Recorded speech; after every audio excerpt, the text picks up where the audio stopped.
दुर्गा सप्तशती प्रथम अध्याय। मेधा ऋषि का राजा सुरथ और समाधि को भगवती की महिमा बताते हुए मधुकैटभ वध का प्रसंग सुनाना।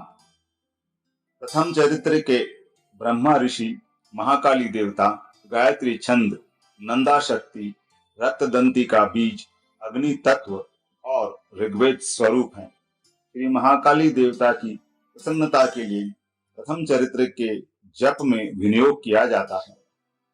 भगवान विष्णु के सो जाने पर मधु और कैटभ को मारने के लिए कमल जन्मा ब्रह्मा जी ने इनका स्तवन किया, उन महाकाली देवी का मैं सेवन करता हूँ। वे अपने 10 हाथों में खड्ग, चक्र, गदा, बाण, धनुष, परिघ, शूल, भुशुंडी, मस्तक और शंख धारण करती हैं। उनके 3 नेत्र हैं। वे समस्त अंगों में दिव्य आभूषणों से विभूषित हैं। उनके शरीर की कांति नीलमणि के समान है तथा वे 10 मुख और 10 पैरों से युक्त हैं। मार्कंडेय जी बोले, सूर्य के पुत्र सावर्णी जो 8वें मनु माने जाते हैं, उनकी उत्पत्ति की कथा विस्तार पूर्वक कहता हूँ, सुनो। सूर्य कुमार महाभाग सावर्णी भगवती महामाया के अनुग्रह से जिस प्रकार मनवंतर के स्वामी हुए, वही प्रसंग सुनाता हूँ। पूर्व काल की बात है। स्वारोचिष मनवंतर में सुरथ नाम के एक राजा थे, जो चैत्र वंश में उत्पन्न हुए थे। उनका समस्त भूमंडल पर अधिकार था।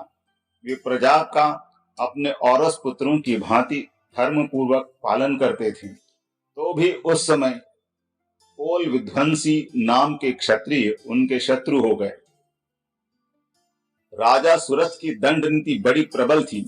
उनका शत्रुओं के साथ संग्राम हुआ। यद्यपि कोल विध्वंसी संख्या में कम थे, तो भी राजा सुरथ युद्ध में उनसे परास्त हो गए। तब वे युद्ध भूमि से अपने नगर को लौट आए और केवल अपने देश के राजा होकर रहने लगे। समूची पृथ्वी से अब उनका अधिकार जाता रहा, किंतु वहां भी उन प्रबल शत्रुओं ने उस समय महाभाग राजा सुरथ पर आक्रमण कर दिया। राजा का बल क्षीण हो चला था, इसलिए उनके दुष्ट, बलवान एवं दुरात्मा मंत्रियों ने वहां उनकी राजधानी में भी राजकीय सेना और खजाने को हथिया लिया। सूरत का प्रभुत्व नष्ट हो चुका था, इसलिए वे शिकार खेलने के बहाने घोड़े पर सवार हो वहां से अकेले ही एक घने जंगल में चले गए। वहां उन्होंने विप्रवर मेधा मुनि का आश्रम देखा। यहाँ कितने ही हिंसक जीव अपनी स्वाभाविक हिंसा वृत्ति छोड़कर परम शांत भाव से रहते थे। मुनि के बहुत से शिष्य उस वन की शोभा बढ़ा रहे थे। वहां जाने पर मुनि ने उनका सत्कार किया और वे उन मुनि श्रेष्ठ के आश्रम पर इधर उधर विचरते हुए कुछ काल तक रहे। फिर ममता से आकर्षित चित्त होकर वहां इस प्रकार चिंता करने लगे, पूर्व काल में मेरे पूर्वजों ने जिनका पालन किया था, वही नगर आज मुझसे रहित है। पता नहीं मेरे दुराचारी भृत्यगण उनकी धर्म पूर्वक रक्षा करते हैं या नहीं। जो सदा मद की वर्षा करने वाला और शूरवीर था, वह मेरा प्रधान हाथी अब शत्रुओं के अधीन होकर न जाने किन भोगों को भोगता होगा। जो लोग मेरी कृपा, धन और भोजन पाने से सदा मेरे पीछे पीछे चलते थे, वे निश्चय ही अब दूसरे राजाओं का अनुसरण करते होंगे। उन अपव्ययी लोगों के द्वारा सदा खर्च होते रहने के कारण अत्यंत कष्ट से जमा किया हुआ मेरा वह खजाना खाली हो जाएगा। ये तथा और भी कई बातें राजा सुरथ निरंतर सोचते रहते थे। एक दिन उन्होंने वहां विप्रवर मेधा के आश्रम के निकट एक वैश्य को देखा और उससे पूछा, भाई तुम कौन हो? यहाँ तुम्हारे आने का क्या कारण है? तुम क्यों शोकग्रस्त और अनमने से दिखाई देते हो? राजा सुरथ का यह प्रेम पूर्वक कहा हुआ वचन सुनकर वैश्य ने विनीत भाव से उन्हें प्रणाम करके कहा। वैश्य बोला, राजन, मैं धनियों के कुल में उत्पन्न एक वैश्य हूँ। मेरा नाम समाधि है। मेरे दुष्ट स्त्री पुत्रों ने धन के लोभ से मुझे घर से बाहर निकाल दिया है। मैं इस समय धन, स्त्री और पुत्रों से वंचित हूँ। मेरे विश्वसनीय बंधुओं ने मेरा ही धन लेकर मुझे दूर कर दिया है। इसलिए दुखी होकर मैं वन में चला आया हूँ। यहाँ रहकर मैं इस बात को नहीं जानता कि मेरे पुत्रों की, स्त्री की और स्वजनों की कुशल है या नहीं। इस समय घर में वे कुशल से रहते हैं अथवा उन्हें कोई कष्ट है। वे मेरे पुत्र कैसे हैं? क्या वे सदाचारी हैं अथवा दुराचारी हो गए हैं? राजा ने पूछा, जिन लोभी स्त्री पुत्र आदि ने धन के कारण तुम्हें घर से निकाल दिया, उनके प्रति तुम्हारे चित्त में इतना स्नेह का बंधन क्यों है? वैश्य बोला, आप मेरे विषय में जैसी बात कहते हैं वह सब ठीक है, किंतु क्या करूं? मेरा मन निष्ठुरता नहीं धारण करता। जिन्होंने धन के लोभ में पड़कर पिता के प्रति स्नेह, पति के प्रति प्रेम तथा आत्मीय जन के प्रति अनुराग को तिलांजलि दे मुझे घर से निकाल दिया है, उन्हीं के प्रति मेरे हृदय में इतना स्नेह है। महामते, गुणहीन बंधुओं के प्रति भी जो मेरा चित्त इस प्रकार प्रेम मग्न हो रहा है, यह क्या है? इस बात को मैं जानकर भी नहीं जान पाता। उनके लिए मैं लंबी सांसें ले रहा हूँ और मेरा हृदय अत्यंत दुखित हो रहा है। उन लोगों में प्रेम का सर्वथा अभाव है, तो भी उनके प्रति जो मेरा मन निष्ठुर नहीं हो पाता, इसके लिए क्या करूं? मार्कंडेय जी कहते हैं, ब्राह्मण तदंतर राजाओं में श्रेष्ठ सुरथ और वह समाधि नामक वैश्य दोनों साथ साथ मेधा मुनि की सेवा में उपस्थित हुए और उनके साथ यथा योग्य न्यायानुकूल विनयपूर्ण वर्ताव करके बैठे। तत्पश्चात वैश्य और राजा ने कुछ वार्तालाप आरंभ किया। राजा ने कहा, भगवान, मैं आपसे एक बात पूछना चाहता हूँ, उसे बताइए। मेरा चित्त अपने अधीन न होने के कारण वह बात मेरे मन को बहुत दुख देती है। जो राज्य मेरे हाथ से चला गया है, उसमें और उसके संपूर्ण अंगों में मेरी ममता बनी हुई है। मुनिश्रेष्ठ, यह जानते हुए भी कि वह अब मेरा नहीं है, अज्ञानी की भांति मुझे उसके लिए दुख होता है। यह क्या है? इधर यह वैश्य भी घर से अपमानित होकर आया है। इसके पुत्र, स्त्री और भृत्यों ने इसे छोड़ दिया है। स्वजनों ने भी इसका परित्याग कर दिया है, तो भी यह उनके प्रति अत्यंत हार्दिक स्नेह रखता है। इस प्रकार यह तथा मैं दोनों ही बहुत दुखी हैं। जिसमें प्रत्यक्ष दोष देखा गया है, उस विषय के लिए भी हमारे मन में ममता जनित आकर्षण पैदा हो रहा है। महाभाग, हम दोनों समझदार हैं, तो भी हम में जो मोह पैदा हुआ है, यह क्या है? विवेक शून्य पुरुष की भांति मुझमें और इसमें भी यह मूढ़ता प्रत्यक्ष दिखाई देती है। ऋषि बोले, महाभाग, विषय मार्ग का ज्ञान सब जीवों को है। इसी प्रकार विषय भी सबके लिए अलग अलग हैं। कुछ प्राणी दिन में नहीं देखते और दूसरे रात में ही नहीं देखते, तथा कुछ जीव ऐसे हैं जो दिन और रात्रि में भी बराबर ही देखते हैं। यह ठीक है कि मनुष्य समझदार होते हैं, किंतु केवल वे ही ऐसे नहीं होते। पशु पक्षी और मृग आदि सभी प्राणी समझदार होते हैं। मनुष्यों की समझ भी वैसी ही होती है जैसी उन मृग और पक्षियों की होती है, तथा जैसी मनुष्यों की होती है वैसी ही उन मृग पक्षी आदि की होती है। यह तथा अन्य बातें भी प्रायः दोनों में समान ही है। समझ होने पर भी इन पक्षियों को तो देखो, ये स्वयं भूख से पीड़ित होते हुए भी मोहवश बच्चों की चोंच में कितने चाव से अन्न के दाने डाल रहे हैं। नरश्रेष्ठ, क्या तुम नहीं देखते कि ये मनुष्य समझदार होते हुए भी लोभवश अपने किए हुए उपकार का बदला पाने के लिए पुत्रों की अभिलाषा करते हैं? यद्यपि उन सब में समझ की कमी नहीं है, तथापि वे संसार की स्थिति, जन्म मरण की परंपरा बनाए रखने वाले भगवती महामाया के प्रभाव द्वारा ममतामय भंवर से युक्त मोह के गहरे गर्त में गिराए गए हैं। इसलिए इसमें आश्चर्य नहीं करना चाहिए। जगदीश्वर भगवान विष्णु की योग निद्रा रूपा जो भगवती महामाया है, उन्हीं से यह जगत मोहित हो रहा है। वे भगवती महामाया देवी ज्ञानियों के भी चित्त को बलपूर्वक खींचकर मोह में डाल देती हैं। वे ही इस संपूर्ण चराचर जगत की सृष्टि करती हैं तथा वे ही प्रसन्न होने पर मनुष्यों को मुक्ति के लिए वरदान देती हैं। वे ही पराविद्या, संसार बंधन और मोक्ष की हेतु भूता सनातनी देवी तथा संपूर्ण ईश्वरों की भी अधीश्वरी है। राजा ने पूछा, भगवान, जिन्हें आप महामाया कहते हैं, वे देवी कौन हैं?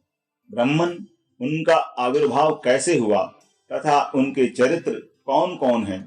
ब्रह्मवेत्ताओं में श्रेष्ठ महर्षि उन देवी का जैसा प्रभाव हो, जैसा स्वरूप हो और जिस प्रकार प्रादुर्भाव हुआ हो, वह सब मैं आपके मुख से सुनना चाहता हूँ। ऋषि बोले, राजन, वास्तव में तो वे देवी नित्य स्वरूपा ही हैं। संपूर्ण जगत उन्हीं का रूप है तथा उन्होंने समस्त विश्व को व्याप्त कर रखा है। तथापि उनका प्राकट्य अनेक प्रकार से होता है। वह मुझसे सुनो। यद्यपि वे नित्य और अजन्मा हैं, तथापि जब देवताओं का कार्य सिद्ध करने के लिए प्रकट होती हैं, उस समय उस लोक में उत्पन्न हुई कहलाती हैं।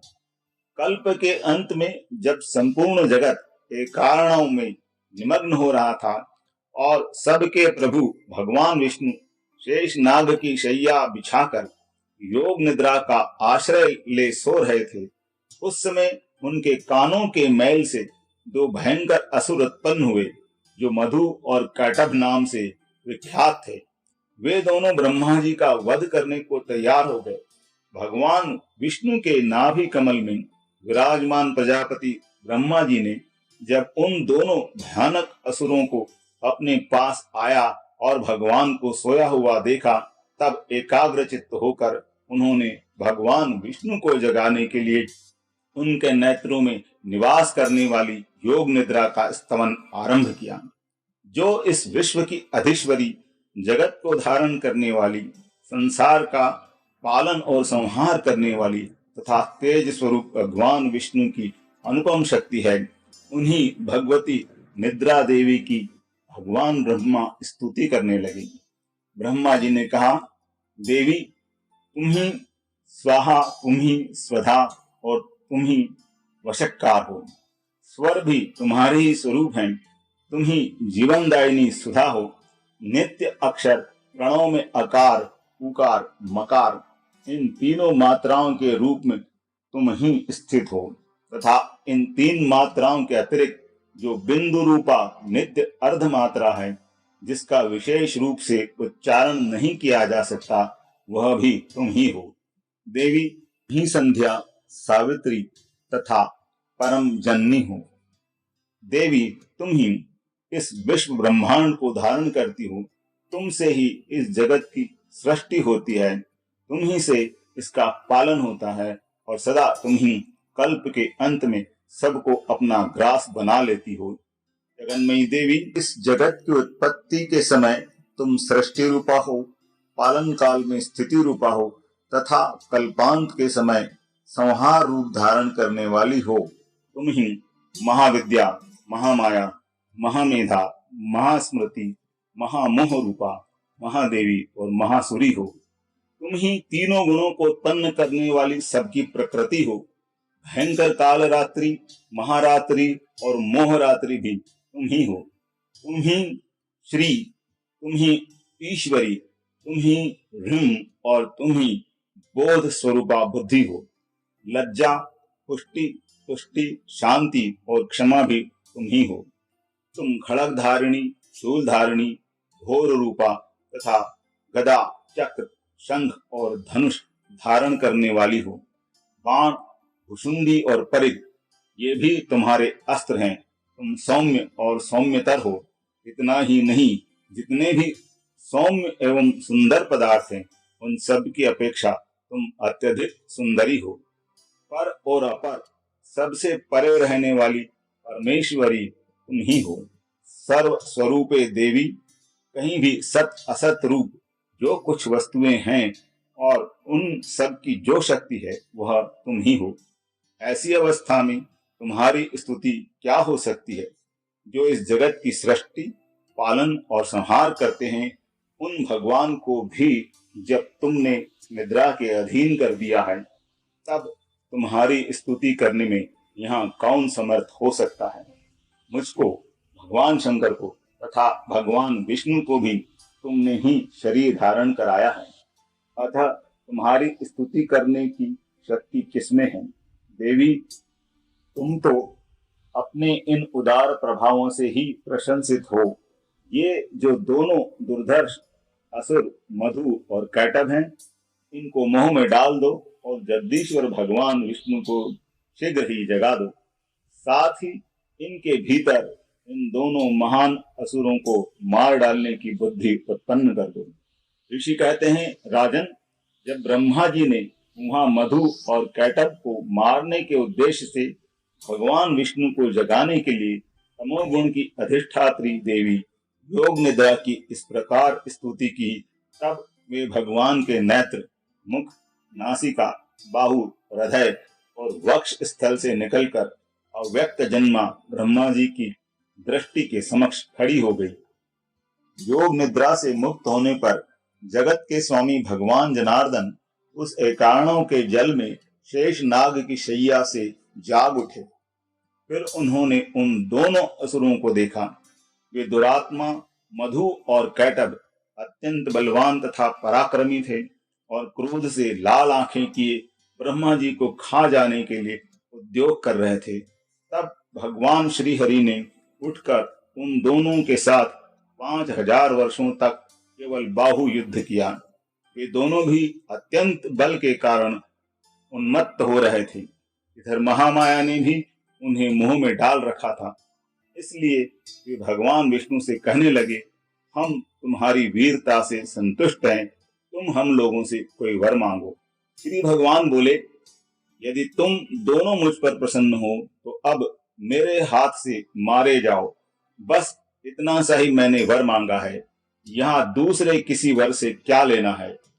ऋषि कहते हैं, इस प्रकार धोखे में आ जाने पर जब उन्होंने संपूर्ण जगत में जल ही जल देखा, तब कमल नयन भगवान से कहा, जहां पृथ्वी जल में डूबी हुई न हो, जहां सूखा स्थान हो, वहीं हमारा वध करो।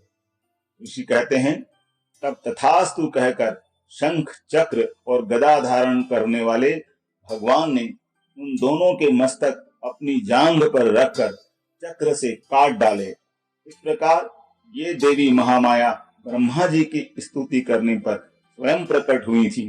अब पुनः तुमसे उनके प्रभाव का वर्णन करता हूँ। इस प्रकार श्री मार्कंडेय पुराण में सावर्णिक मनवंतर की कथा के अंतर्गत देवी महात्म्य में मधु कैटभ वध नामक पहला अध्याय पूरा हुआ।